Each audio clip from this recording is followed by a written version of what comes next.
Shirley Chisholm once said that don't be afraid to swim upstream when the current is going in a different direction. And I think that that is reflective of the path and the journey. I never bought into the concept that just because everyone else thought one thing, that it wasn't okay for me to think something else. We come from just a background of social activists within our family, so civic engagement has always been something that's been pivotal. I think her and her friends helped organize, I don't know if it was a boycott, but there was an issue within the school at the time, and they kind of, came arm in arm. She helped lead the charge to get their voices heard within her school at the time. So she kind of always had that engagement and that social justice component in her, even as a young child. She started locally with, in Newark, and then, she expanded, went to Lincoln University at HBCU for her undergrad. She got her master's at Columbia University, an Ivy League in New York. And then from there, she really just started finding her way. She worked in the Ken Gibson administration as well. And then my family, my grandmother, grandfather relocated from Newark to East Orange. And that's when she really got involved locally in East Orange. And then with the Board of Education, just being a board member, then she became board president. She ran for mayor of East Orange, and she only lost that race by 53 votes. But, just to be able to run and lose by such a small margin, she didn't necessarily take that as a loss. She pivoted, became a freeholder, assemblywoman, and then the rest is history. Well, in 1989, Sheila was administering a program in Essex County. A division actually was the Essex County Division of Community Action, which made grants to local nonprofits, and Essex Newark Legal Services was one of those vendors that received a grant from the division. The support she gave me as I was starting the job of executive director was crucial. I actually met her when I was the assistant commissioner of the Department of Community Affairs.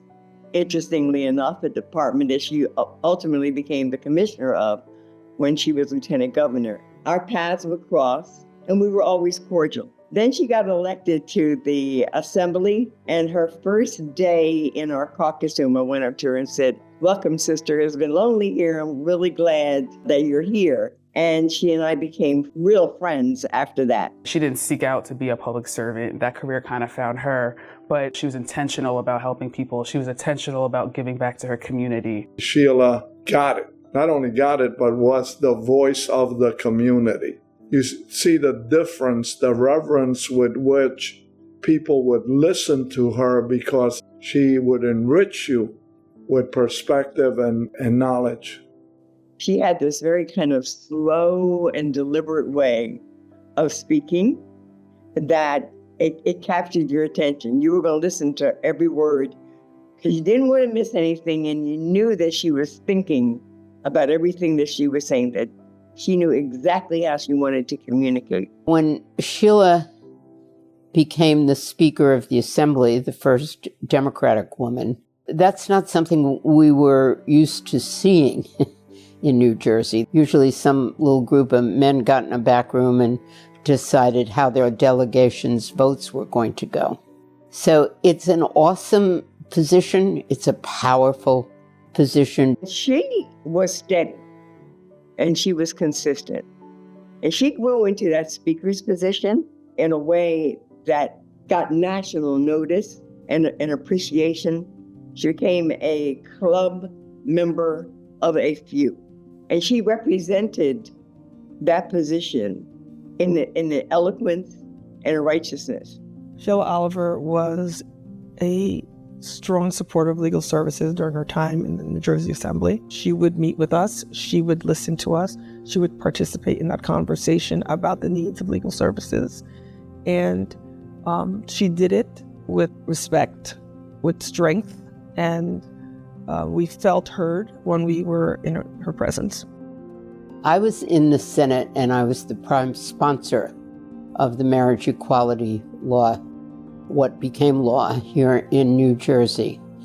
And when the bill was finally posted for a vote, the final time, we were having a little bit of difficulty in the Assembly because there were some more conservative clergy from the black church who in those days were not quite comfortable with the idea of marriage equality, and they influenced some of the members of the Black Caucus in the Assembly. But Sheila, ever the courageous one, stood up and gave that wonderful floor speech. As a lover of history, I remember trying to understand why, as a person of African descent, a constitution was authored in this country that counted me as 3/5 of a person. And that existed in this country for years. And it was promulgated and propped up by law and legislation.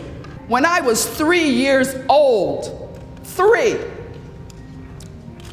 couples of different ethnic persuasion were legally barred from being married. And that was promulgated by legislatures all over this country. Separate but equal categorization, established by the Civil Union Act, has invited and encouraged unequal treatment of same-sex couples and their children. I have no business as a legislator passing judgment on what anybody's choice is. Don't tread on me. I caught on to that lesson early in my life.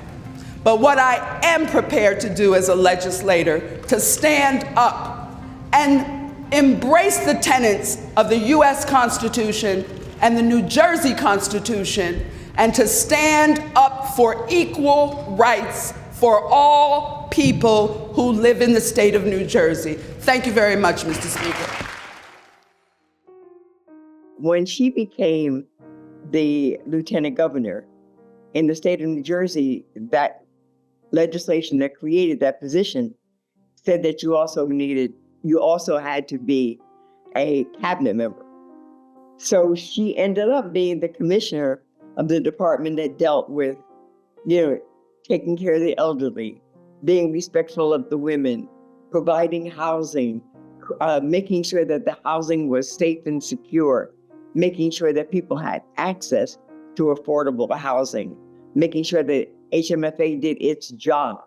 Business and all kinds of people aligned against this idea that women have to be paid for the same job and the same title as their male counterpart. But we didn't have to convince Sheila Oliver of the justice of that particular issue. She was there as a leader, as a voice, and somebody who helped us get through the first strongest pay equity law of any state.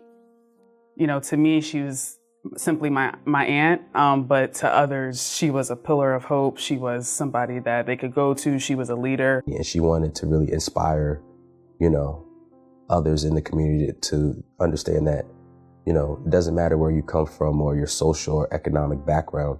You can go on to achieve anything of your wildest dreams. Specifically for Black women, it showed them that it's possible. It's possible to lead a legislative house. It's possible to get elected to a statewide office as a Black woman. There is no ceiling. The sky is the limit. She was eloquent and elegant, a brilliant speaker, and an example for young women, Black or otherwise. Sheila Oliver was bigger than life and contributed more than her share to making the world a little better. The thing that I appreciate the most is how she just treated people. She treated everyone with dignity and respect. You could encounter her as a colleague of hers, a constituent of hers, or just some random person.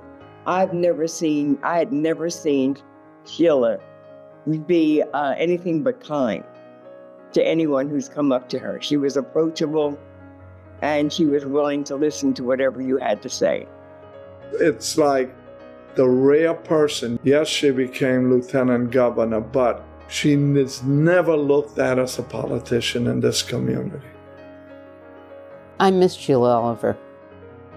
I miss her leadership and I miss her friendship.